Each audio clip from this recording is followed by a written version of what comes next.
Welcome student, स्वागत है आपका अपने यूट्यूब चैनल नीट वाला पे। मैं हूं नीलेश सर और आज आपके लिए टॉपिक लेके आया हूं। टॉपिक का नाम है पैरासिटिज्म।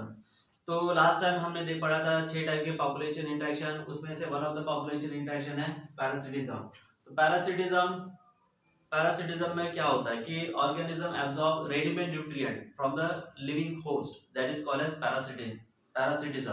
तो जो न्यूट्रिएंट एब्जॉर्ब करता है उसको बोलते हैं पैरासाइट, और जिसके बॉडी से न्यूट्रिएंट एब्जॉर्ब करता है उसको बोलते हैं होस्ट। तो होस्ट और पैरासाइट का यहाँ पे पेयर रहेगा, इंटरेक्शन रहेगा।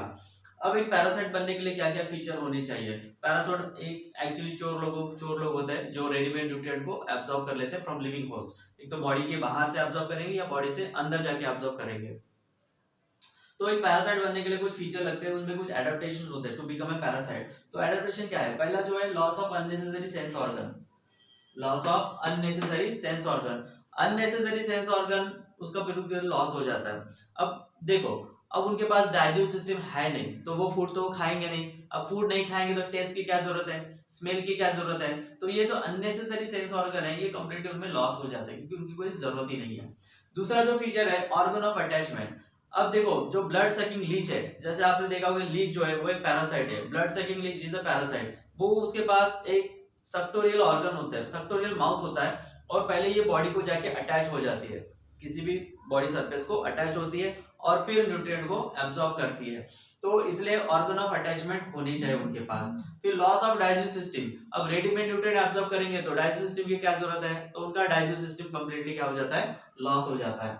और हाई रिप्रोडक्टिव एबिलिटी। जब ये पैरासाइट जो होते हैं जब बॉडी के इनसाइड जाएंगे तो डिफेंस मैकेनिज्म उनको किल कर देगा, मतलब डेथ होने की बहुत ज्यादा चांसेस होते हैं। इसलिए उनका रिप्रोडक्टिव एबिलिटी बहुत ज्यादा हाई होती है, हाई क्वांटिटी में वो प्रोड्यूस होते हैं, सो दैट जो अगर कुछ मर भी गए तो बाकी के सर्वाइव करेंगे, पॉपुलेशन बना रहेगा। इसलिए उनकी रिप्रोडक्टिव एबिलिटी बहुत ज्यादा हाई होती है।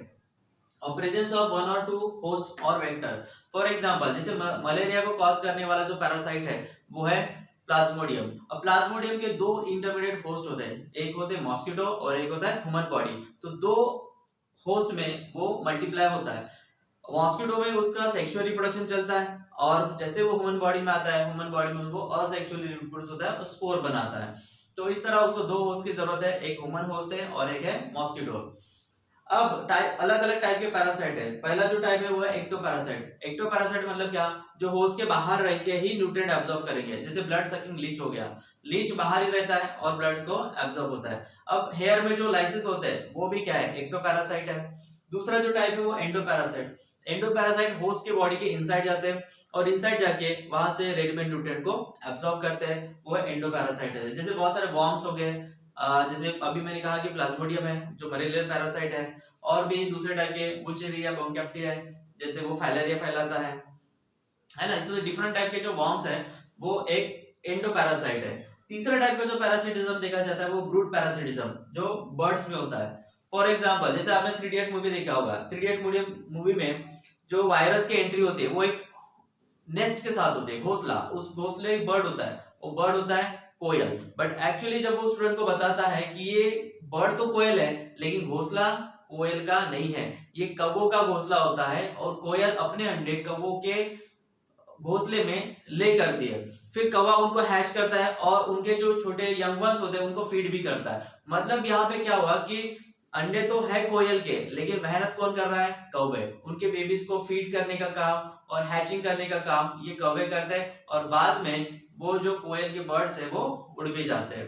तो इस तरह ये जो यहाँ पे कोयल बर्ड एक पैरासाइट है और कौवा उसके लिए होस्ट हो जाता है। इस तरह के पैरासिटिज्म को कहा जाता है ब्रूड पैरासिटिज्म।